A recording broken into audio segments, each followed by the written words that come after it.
Hey everybody, so I'm going to be talking about The House of the Spirits by Isabel Allende. I read a large portion of this book. It was a long, or I listened to it on audio tape. It was a long book, about 19 hours, so I got through most of it. Um, I've really enjoyed it. I found myself like after my commute or I had to take a work trip up to Buffalo after the work trip, I was like, "Oh, man, I really wish I had more time left in the car to keep reading." So, it definitely was captivating. Um it started off pretty slow, and I do think it would have been a better book to maybe physically read rather than listen to because it's kind of a generational family book. So it starts off in the early 1900s with one kind of generation of the family and then continues throughout three generations. So it's really important to kind of follow who is who in the book and the character development in order to kind of understand the story. So the book really follows Esteban Trueba, who is kind of a volatile. He started from like nothing, didn't come from a very prosperous family. He worked in the mines for the first few years of the book. He then kind of becomes like the mayor, someone who sort of like runs this town in Chile, where the book is based. And he becomes very powerful, and he kind of uses that power against the people of the little town that he's kind of running. Um, he ends up getting married to Clara, who the book it really follows as well. There is kind of an undertone or theme of like magical realism, which was kind of interesting. But really, it kind of talks a little bit about like the politics that were going on in Chile during that time. It also talks a little bit about this earthquake that occurred in Chile, which I actually had never even knew about in the early 1900s. Okay, so this is the first excerpt that I want to read from the book. It starts with, they went to see the twins at school. So these are Clara's two, she has three children. This is two of three of her children who go to school in kind of the city center rather than the little hacienda or the town that they're from. So this talks a little bit about that. They went to see the twins at school. It was the first time they had all been together since the earthquake. They were surprised to find that the only part of the country unscathed by the disaster was that ancient institution where the event had been ignored completely, their school. The country's 10,000 dead had gone unmourned and uneulogized, while the boys went on singing English songs and playing cricket, moved only by reports that reached them 3 weeks late from the British Isles. The women were astonished to discover that these boys, whose veins flowed with Moorish and Spanish blood, and who were born in the furthest depth of the Americas, now spoke Spanish with an Oxford accent, and that the only emotion they were capable of expressing was surprise, raising their left eyebrows. They had nothing in common with the two energetic, lice-infested boys who spent their summers in the country. I hope all that Anglo-Saxon phlegm doesn't turn you into morons, Clara said, as she bade her sons goodbye. So I thought this was interesting because it talks a little bit about how they go to this British school in Chile, but now they're kind of being, influenced by a little bit of like that globalization that we've talked about in school, in class, because they don't go to like an authentic traditional school in their country. So that was really interesting.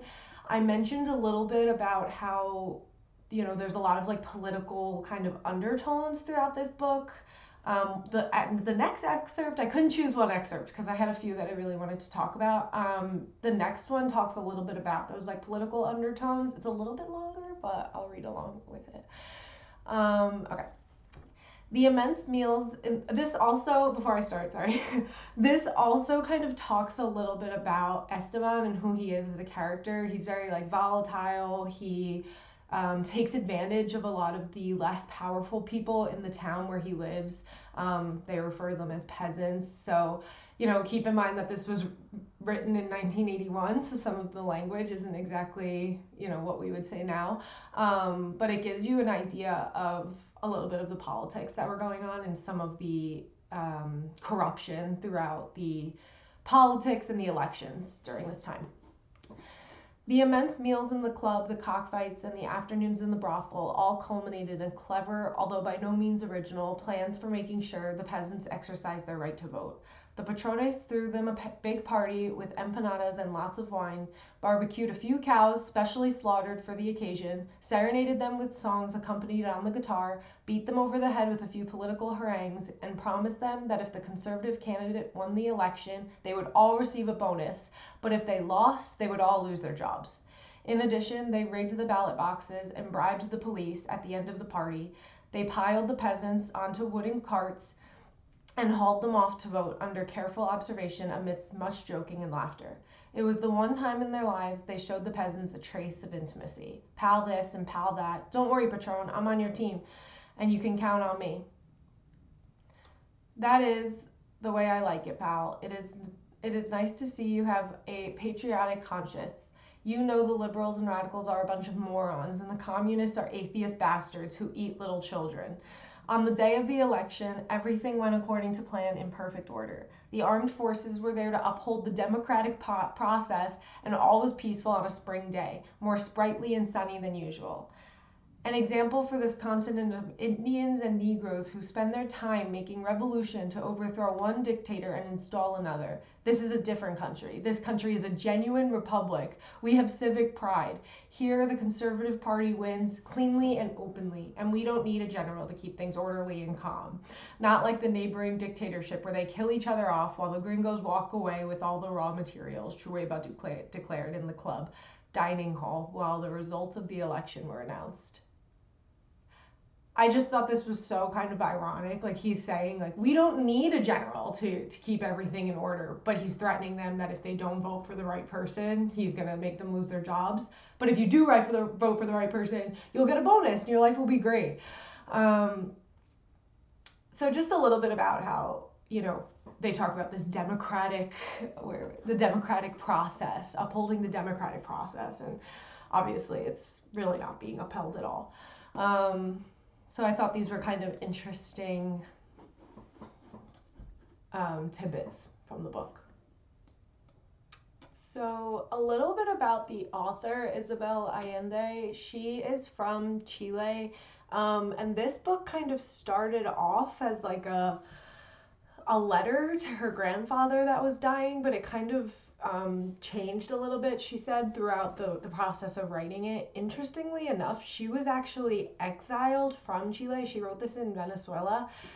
She was exiled from Chile because of the current kind of political party was exiling people who were associated with the opposing political party. And her cousin had been involved in government, so she was basically exiled from her home country and living in Venezuela when she wrote this. So understanding that, and then her writing that previous excerpt that we had kind of read together, kind of culminates into this really powerful message. She seems like a really powerful person, so this is like a great Q&A with her on this website, Alta. So if you're interested, I'll include the link. But yeah.